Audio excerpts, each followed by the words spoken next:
বিশ্বের শীর্ষ ধনী ইলন মাস্ক বিভিন্ন সময়ে প্রেসিডেন্ট জো বাইডেনের কার্যক্রমের সমালোচনা করেছেন। তবে এবার এই ধনকুবের বাইডেনের প্রতিদ্বন্দ্বী ডোনাল্ড ট্রাম্পকে নির্বাচনে জেতাতে কাজ করছে এমন একটি গ্রুপকে অনুদান দিয়েছেন বলে একটি সূত্র জানিয়েছে।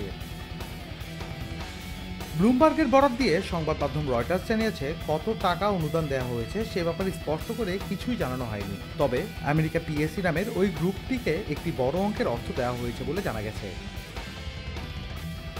ধারণা করা হচ্ছে গ্রুপটি রাজনৈতিক কার্যক্রম পরিচালনার জন্য ব্যাপক অর্থ গ্রহণ করেছে। তাছাড়া ডোনারদের ব্যাপারে আগামী 15 জুলাই তথ্য প্রকাশ করা হবে বলে জানা গেছে।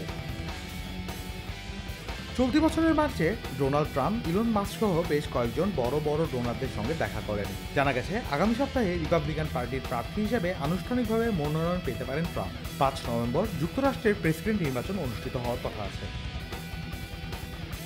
তবে মার্চে এক টুইট পোস্টে ইলন মাস্ক জানিয়েছিলেন তিনি কোনো প্রার্থীকেই অনুদান দিচ্ছেন না। ট্রাম্পের সঙ্গে সংশ্লিষ্টতার অন্যান্য অভিযোগও তিনি অস্বীকার করেছিলেন। রুমাতুল্য, খবর সংযোগ।